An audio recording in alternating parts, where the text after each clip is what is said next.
కరెక్టే. మా భవిష్యత్తు మీ చేతుల్లోనే అంటున్నాం. 600 కిలోమీటర్లు ట్రావెల్ చేసి వచ్చారు.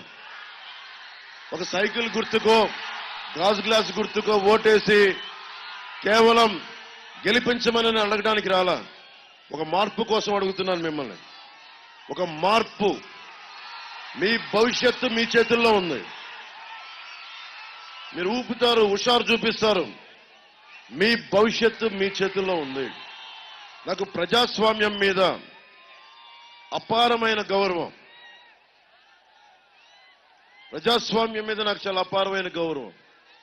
ఎన్ని లక్షల మంది చనిపోయారు, ఎన్ని లక్షల మంది చనిపోయారు ఈ ప్రజాస్వామ్యం కోసం. భారతదేశం కోసం కొన్ని లక్షల మంది చనిపోయారు. మనకి ఫ్రీడమ్ ఎట్ మిడ్ నైట్ అని నెహ్రూ గారు స్పీచ్ ఇస్తా ఉంటే పార్లమెంట్ లో, సెంట్రల్ హాల్లో, పంజాబ్ లో మనకి ముష్కర మూకలు ఎంతమంది ఆడపడుచుల్ని మనకి మానాన్ని అగౌరవపరిచినాయో తెలియదు. ఎంతమంది చనిపోయారో విభజన సమయంలో. భారతదేశం అన్ని మతాలకి, అన్ని కులాలకి రక్షణ కల్పించింది. ఈ రోజున నేను మన సోదరుడు కింద ముస్లిం సోదరుడు, జన సైనికుడు, ఇస్లాం జనసేన అని చెప్పి ఎప్పుడు నాకు బోర్డు పట్టుకుని చూపించే నాకు ఆ ముస్లిం మనకి మతానికి సంబంధించిన ఆ కండువా వేస్తే గుండెలు నిండుగా వేసుకున్నాం. దేనికంటే పరమతానికి మనం ఇచ్చే గౌరవం. అన్ని మతాలు సమానంగానే. ఇది భారతదేశపు తాలూకు ప్రజాస్వామ్య లక్షణం. మనందరం భగత్ సింగ్ ని ఆరాధిస్తాం, చెగ్వేరాని ఆరాధిస్తాం, మన చెగ్వేరాని ఇష్టపడతాం. కానీ ఒక రౌడీ ఎమ్మెల్యే ఉంటే భయపడతాం మనం. ఇదే గుండా ఎమ్మెల్యే ఇదే ఏరియాలో కూర్చొని నన్ను తిట్టాడు. ఇదే ఏరియాలో నేను పర్మిషన్ కూడా పెట్టలే. ఇక్కడ ఇచ్చారు పోలీసు. కొండబాబు గారు అదే చెప్తా ఉన్నారు. నిజంగా కనుక నాకున్న బలానికి జన సైనికులు కూడా నాకు అడగట్లా, జన సైనికుల బలం కూడా అడగట్లా. వ్యక్తిగా నాకున్న బలానికి చంద్రశేఖర్ రెడ్డి గారిని కిందకి నేల మీద కూర్చోబెట్టి సెంటర్లో మోకాళ్ళ మీద నడిపించే సత్తా ఉన్నాడు. మీరు ఆలోచించి ఓటేయండి. చలమలశెట్టి సునీల్ ఎంపీ, చలమలశెట్టి సునీల్ని అడగండి ఎంపీగా. నువ్వేం చేసావు? ఎందుకు నీ పార్టీలు మారావు? నువ్వు ప్రజారాజ్యంలో ఉన్నావు, సంతోషం. కాంగ్రెస్కి వెళ్ళిపోయింది, కాంగ్రెస్ లో వెళ్ళలేవు. తెలుగుదేశంకి వెళ్ళావు, వైసీపీకి వెళ్ళావు, మళ్ళీ మారుతావు.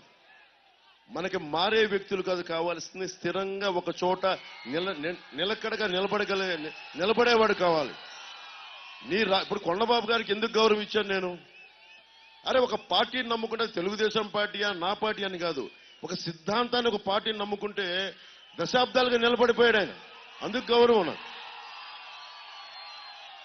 అరే, ఊసర వెళ్ళిలాగా క్షణంకో పార్టీ మార్చేవాడు కుదరదు ఇక్కడ. నేను మీకు ఒకటే చెప్తున్నా, నన్ను అందరూ పచ్చి బూతులు తిడతా ఉంటారు. నేను తట్టుకొని నిలబడ్డాను ఇంతకాలం. ఈ రోజున నేను మిమ్మల్ని అడుగుతా ఉన్నా,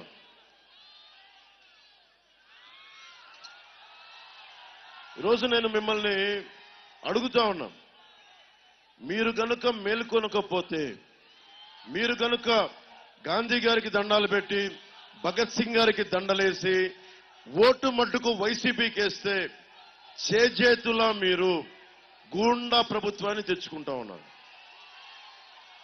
నేను 2019లో గొంతు అవిసిపోయేలా అరిచాను నేను. వైఎస్ జగన్ వైసీపీకి ఓటేస్తే భవిష్యత్తుని చంపేస్తాడని, ఆస్తుల్ని మనకి ప్రకృతిని విధ్వంసం చేస్తాడు, యువతకి నిలబడ్డు అన్ని చెప్పా. నా మాట ఎవరు వినలా. నేనేదో ఒక పిచ్చి ఐడియాలజీతో మాట్లాడుతాను అనుకున్నారు. నాకు చిరాకు. నాకేమో చదువు, మహాత్మా గాంధీ గురించి చెప్పి, నేతాజీ గురించి చెప్పి, భగత్ సింగ్ గురించి చెప్పి నన్ను వెళ్ళి ఒక గూండా ముఖ్యమంత్రి కింద పని నేను ఉండమంటే నేను ఉండలేను. నేను చాలా మంది లొంగిపోతారు, సగటు మనిషి లొంగిపోతాడు. నేను పెద్ద జీవితాల నుంచి రాలా. మా నాన్న ప్రభుత్వ ఉద్యోగి మా నాన్న. మా పెదనాన్న ఇదే కాకినాడలో ఒక పోస్టల్ ఆఫీస్లో పోస్ట్ మాస్టర్గా పనిచేశాడు మా పెద్దనాన్న సత్యనారాయణ గారని. అలాంటి కుటుంబాల నుంచి వచ్చాను. కానీ నా గుండెల నిండా సమాజాన్ని కాపాడుకోవాలి, ధర్మానికి నిలబడాలి అన్న ఒక పిచ్చి ఆకాంక్ష. అరే గాంధీ గారిని చదువుకున్నాం, భగత్ సింగ్ ని గుండెల్లో పెట్టుకున్నాం. అలాంటి